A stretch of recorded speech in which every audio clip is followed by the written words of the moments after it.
اس لیے میں ساتھیوں سے کہتا ہوں کہ ہمارا جو اسٹیبلشمنٹ ہے ادارے کے حوالے سے تو یہ ہمارا نہیں ہے، اس لیے کہ ہمارا اسٹیبلشمنٹ بین الاقوامی اسٹیبلشمنٹ کا ذیلی ادارہ ہے۔ یہ ہمارے حفاظت کے لیے بھی نہیں ہے، ہمارے خدمت کے لیے بھی نہیں ہے، ہماری سہولت کے لیے بھی نہیں ہے، بلکہ ان کا اصل فریضہ جو ہے مغربی اقوام کے مقاصد کی وکالت ہے اور مفادات کی حفاظت ہے۔ البتہ افراد اس کے ہمارے ہیں۔ اب چاہیے یہ کہ اللہ ہمیں عقل دے کہ ہم آپس میں ایک دوسرے پر اعتماد کریں، ادارے کی مجبوری بھی سامنے رکھیں اور افراد کی ہمدردی کو بھی شریک کیا جائے، اور پالیسیاں ایسی بنائی جائیں کہ جس میں کہا جاتا ہے کہ نہ سیخ جلے اور نہ کباب۔ اگر ہم اور اسٹیبلشمنٹ آپس میں الجھیں گے تو اسٹیبلشمنٹ ہماری وجہ سے مجبور ہوگا مغرب کی پاؤں پہ سجدے کرے گا، اور ہم اسٹیبلشمنٹ کی وجہ سے مجبور ہوں گے مغرب کے پاؤں پہ سجدے کریں گے۔ تو اس لیے ہمیں اس پہ بھی سوچنا چاہیے کہ جمہوریت، الیکشن اور انتخابات کیا ہماری ضرورت ہے یا مغرب کی ضرورت ہے؟ دنیا دو حصوں میں تقسیم ہے۔ ایک حصہ دنیا کا وہ ہے جس کے باشندے اپنے آپ کو مسلم کہتے ہیں اگرچہ وہ انسان بھی نہیں ہیں، اور دوسرا حصہ وہ ہے جو غیر مسلم ہے۔ یہ مسلم دنیا مفتوح دنیا ہے، مفتوح، اور یہ فاتحین کے درمیان تقسیم ہے، برطانیہ، فرانس، روس اور امریکہ۔ یہی وجہ ہے کہ آپ حضرات کو معلوم ہے کہ سردار ہو یا نواب ہو یا ملک ہو یا کوئی بھی ہو، وہ اپنے دہلیز پر جنگ نہیں لڑتا بلکہ ہمسایہ کی دہلیز پہ جنگ لڑتا ہے۔ لہذا آپ دیکھتے ہیں کہ مسلم دنیا میں خونریزی ہے مگر غیر مسلم دنیا، نہ برطانیہ میں ہے، نہ امریکہ میں ہے، نہ فرانس میں، نہ روس میں، نہ چائنا میں۔ تو اس لیے ہمیں دیکھنا یہ چاہیے کہ اگر توحید انسان کی انسانیت کا اصل ہے تو پھر ہم نے دوغلے پن کو چھوڑنا ہوگا۔ اب ہم جھوٹ بھی بولیں اور ہم کہتے ہیں کہ ہمیں مقام سچوں کا مل جائے۔ وہ ہمارے پشتوں میں ایک کہاوت مشہور ہے، ولی پکی پورانا پرشود ولی مال ناوی سرسپور کی۔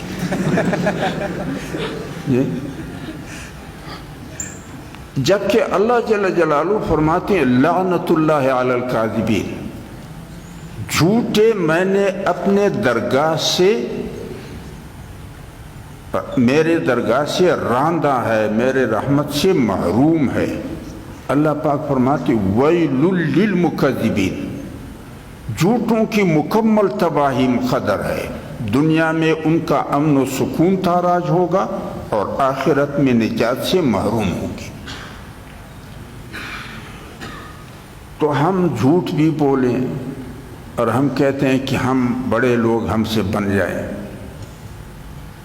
لہذا اگر ہم نے قوموں میں اپنا مقام پیدا کرنا ہے تو پھر ہمیں اجتماعی طور پر جھوٹ سے ہاتھ اٹھانا ہوگا اور جھوٹوں کی پیروی سے اپنے آپ کو بچانا ہوگا، سچ صاف ستھرا بولنا ہوگا، کیونکہ اللہ جل جلالہ فرماتے یا اہل الکتاب لم تلبسون الحق بالباطل وتکتمون الحق وانتم تعلمون، تمہیں آخر کیا ہوا ہے کہ کتاب کو مانتے ہوئے پھر بھی سچ اور جھوٹ کو مکس کرتے ہو اور حق اور باطل کو مکس کرتے، اس مکسنگ سے حق اوجل ہو جائے گا اور سچ اوجل ہو جائے گا۔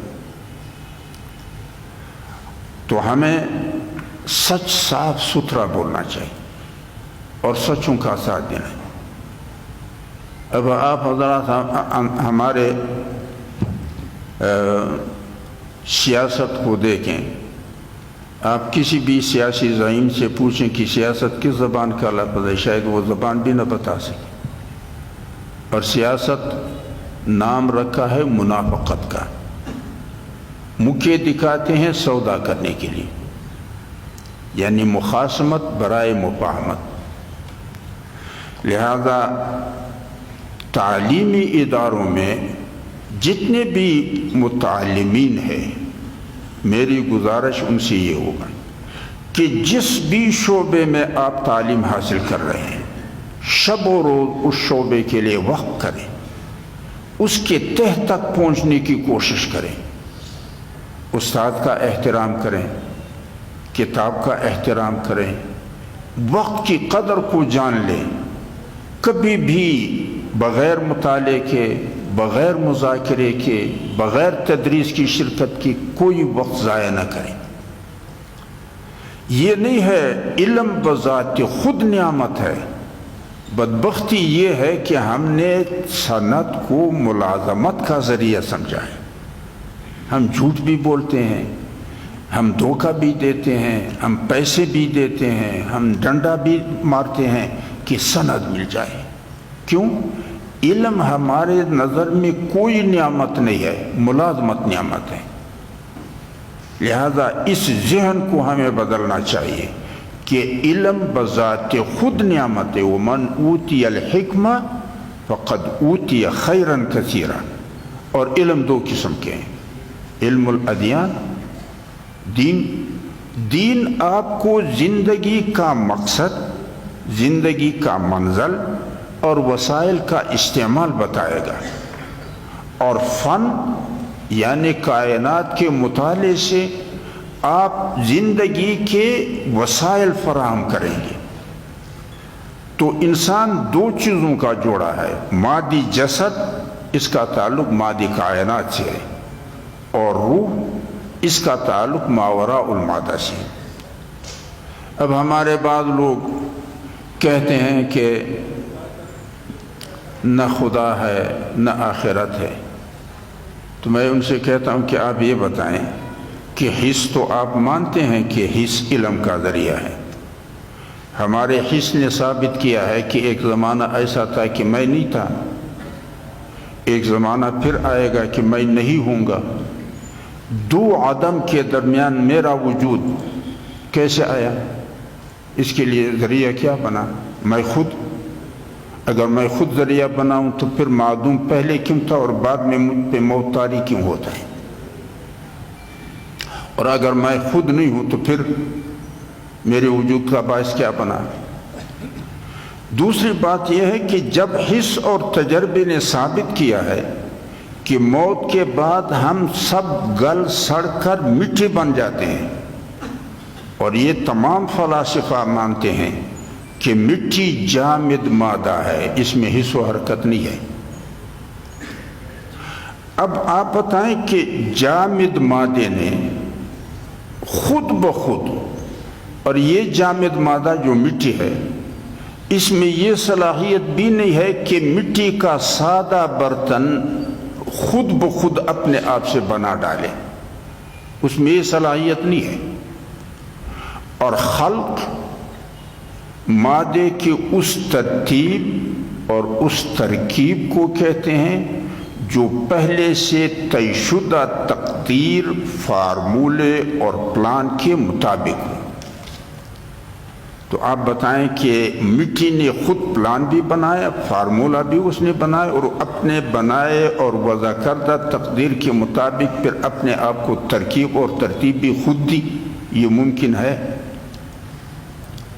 اب وہ جو کہتے ہیں کہ وَمَا يُهْلِكُنَا إِلَّا الدَّهْرُ، دہر جو ہے، تو اس سے اگر پوچھا جائے کہ دہر آپ کس چیز کو کہتے ہیں، یعنی دہر آپ کے نظر میں خالق ہے، تو پھر تو نام کا اختلاف ہے، اصل چیز تو مشترک ہے۔ اور اگر دہر آپ خالق کے انکار کو کہتے ہیں تو پھر تو مسئلہ اپنی جگہ پر پڑا ہوا ہے۔ اب وہ کہتے ہیں کہ ہمیں نظر نہیں آتا ہے.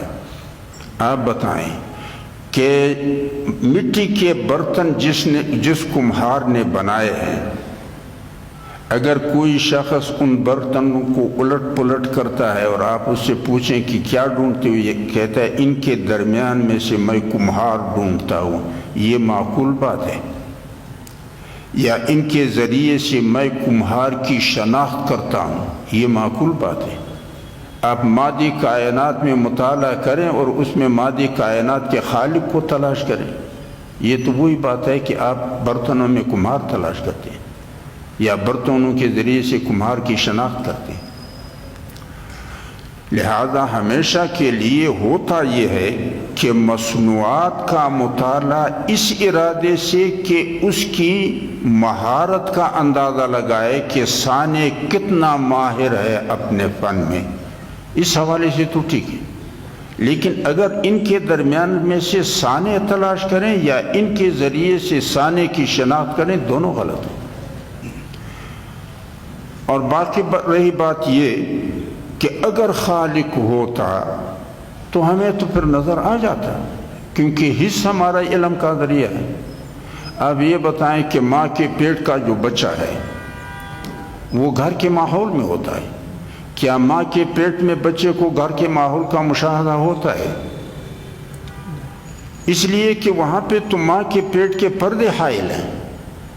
جب وہ پیدا ہوتا ہے اسے آنکھیں کھل جاتی ہے تو یہ نہیں ہے کہ وہ اس کو گھر کا منظر اس لیے نظر نہیں آتا کہ وہ خود گھر میں نہیں ہے یا گھر وجود نہیں رکھتا. گھر بھی موجود ہے، وہ گھر کے اندر بھی ہے، لیکن مشاہدہ اس لیے نہیں کر سکتا ہے کہ جب تک وہ ماں کے پیٹ میں ہے، ماں کے پیٹ کے پردے حائل ہے، وہ مشاہدہ نہیں کر سکتا ہے. جب وہ پیدا ہو جائے گا آنکھیں کھل جائیں گی، سب کچھ نظر آئے گا اور اس کو یہ بھی پتہ چل جائے گا کہ ماں کے پیٹ کی دنیا کا اس موجود دنیا سے کوئی تناسب بنتا بھی نہیں ہے. جب تک ہماری ذات مادی جسد کے اس قالب میں محفوظ ہے تو پھر ہمارے اور ماوراء المادہ دنیا کے درمیان ہمارے مادی پردے حائل ہیں. موت کے بعد جب ہماری ذات باہر آئے گی تو آنکھیں کھل جائیں گی، اللہ بھی نظر آئے گا، ملائک بھی نظر آئیں گے، جنت بھی نظر آئے گا، دوزخ بھی نظر آئے گا، لیکن وہ یوم حساب ہوگا، کمانے کا ہوگا نہیں. تو اس لیے ان چیزوں میں آپ حضرات کو غور کرنا چاہیے. اور یہ کوئی ایسی باتیں نہیں ہیں. اب میں ساتھیوں سے کہتا ہوں کہ اگر ماں کے پیٹ میں کوئی وسیلہ ایسا ہو کہ آپ بچے کو اس دنیا کا منظر سمجھا سکیں تو وہ دو چیزوں کی وجہ سے اس کا انکار کرے گا. اپنی دنیا میں جب نظر دوڑائے گا تو اتنی وسعت اس میں ہے نہیں. اپنی صلاحیت پر اور استطاعت پر جب نظر رکھے گا تو اس میں اتنی صلاحیت نہیں ہے، تو وہ کہے گا کہ اتنی دنیا کہاں ہوگی، اور اگر ہوگی تو میں پھر کیا کروں گا. اب روایات میں آتا ہے کہ ایک ادنا جنتی کی جنت اس دنیا کے پورے رقبے سے 10 گنا بڑا ہو. اب جو ماں کا رحم ہے اس کو آپ اس کمرے سے تناسب رکھیں، یہ ایک کمرہ کتنا بن جاتا ہے. تو اس لیے اگر اسی طرح روایات میں آتا ہے کہ ایک ادنا جنتی کو بہترین کھانے کے دنیا کے پیش کیا جائیں تو اس کو مت لے آئے گی. اب ماں کے پیٹ میں بچے کی جو غذا ہے پیدا ہونے کے بعد اگر وہی غذا آپ دیں گے تو وہ اس کو قبول کرے گا. نوجوان بچہ اگر ماں کے پستانوں کا دودھ وہ دے کے اس کو پیالے میں پیش کرے تو نوجوان بچہ ماں کے پستانوں کی دودھ پیے گا.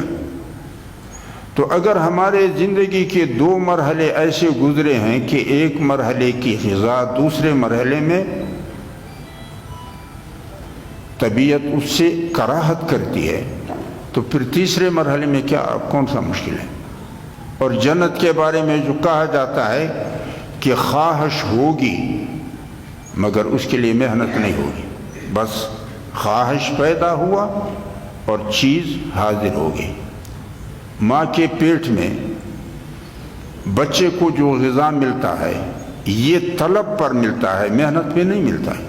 اس میں طلب پیدا ہوتا ہے تو اس کو غذا پہنچ جاتی ہے، اس کے جانے سے کوئی محنت نہیں ہوتی۔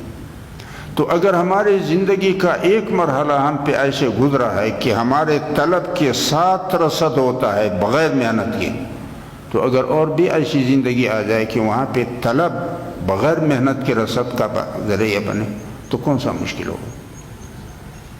لہذا میری گزارش یہ ہے کہ ہر فن، ہر شعبے کا طالب علم اپنے فن میں، اپنے شعبے میں پوری دل جمی کے ساتھ علم حاصل کریں، بصیرت حاصل کریں، اور علم کو بذات خود نعمت سمجھے، ملازمت نہیں۔ وہ پشتوں میں ایک کہاوت مشہور سی، وہ اخریخ نو بغل سی، تو پھر یعنی اگر کہو گے تو پھر تو گندگی بن جائے گی، یعنی آپ گندگی کو بڑھاتے ہیں، انسانیت کو بڑھانا چاہیے۔ لہذا میں سمجھتا ہوں کہ میں نے آپ کا بہت زیادہ وقت لیا، اگر میں نے آپ حضرات کو کچھ سمجھایا ہو تب تو پھر آپ کا وقت بھی قیمتی ہوگا۔ اسرائیل پاولا سر لج جی اسرائیل پاولا سر وستی شاہ پاولا سر ابراہیم علیہ السلام جب فلسطین تشریف لائے ہیں